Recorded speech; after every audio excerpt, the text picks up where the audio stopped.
ભાવનગર જિલ્લામાં રહેતા આ ખેડૂતે મલ્ચિંગ પદ્ધતિ તેમજ ગ્રો કવર કરી કાકડીનું વાવેતર કર્યું.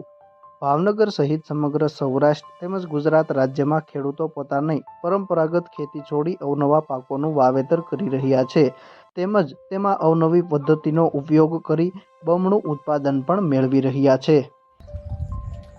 મારું નામ રાઠોડ જગદીશભાઈ પુનાભાઈ, ગામ મણીડા, તાલુકો પાલીતાણા, જિલ્લો ભાવનગર.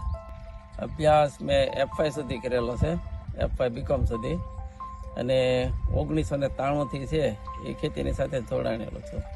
8 વર્ષથી પ્રાકૃતિક ખેતી કરીએ છીએ અને પ્રેરણા સુભાષ પાલેકરની મિટિંગોમાંથી.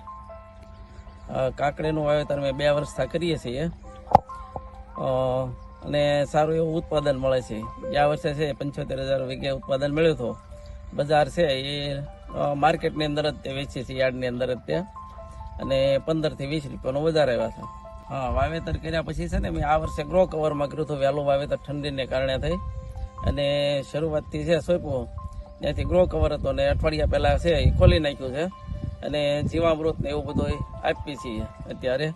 અને અગ્નિસ્ત્ર ને એનો છંટકાવ કર્યો હતો, ફળમાખી દેખાતી હતી એટલે સ્ટ્રીફ ને એવું આવે છે. એટલે કાકડીનો પાક છે ને 1.5 મહિને 45 દિવસે છે એ શરૂ થઈ જાય છે અને મલ્ચિંગ કરવાથી છે એ છોડનો વિકાસ છે ને બહુ સારો થાય છે અને ભેજ છે એ જળવાઈ રહે છે. ઓછા પાણી પણ ઉત્પાદન સારું છે એ મળે છે.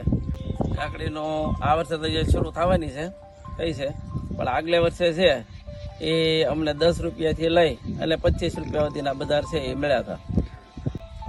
1 વીઘે છે એ 70,000નું ઉત્પાદન પાવ છે તેવી અમારી ગણતરી છે.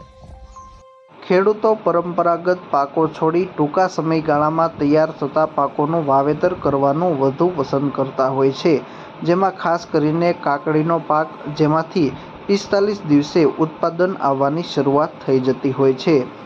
ભાવનગર જિલ્લાના પાલીતાણા તાલુકાના અનીડા ગામે રહેતા ખેડૂત રાઠોડ જગદીશભાઈ, જે છેલ્લા 8 વર્ષથી પ્રાકૃતિક ખેતી સાથે સંકળાયેલા છે, અગાઉ પોતે પરંપરાગત પાકોનું વાવેતર કરતા હતા, પરંતુ તેમાં યોગ્ય ઉત્પાદન ન મળતું હોવાના કારણે છેલ્લા 2 વર્ષથી પોતે કાકડીનું વાવેતર કરી રહ્યા છે. આ કાકડીનું વાવેતર પ્રાકૃતિક ખેતીમાં કરવામાં આવ્યું છે, જેમાં જીવામૃત, ઘન જીવામૃત સહિત ખાતરો જે ખેડૂત જાતે તૈયાર કરી તેનો જ ઉપયોગ કરી રહ્યા છે. આ સિવાય પોતે મલ્ચિંગ તેમજ ગ્રો કવરનો પણ કાકડીની ખેતીમાં ઉપયોગ કર્યો છે. મલ્ચિંગ કરવાથી જમીનમાં ભેજનું પ્રમાણ જળવાઈ રહે છે તેમજ નિંદામણ ખર્ચ પણ ઘટે છે.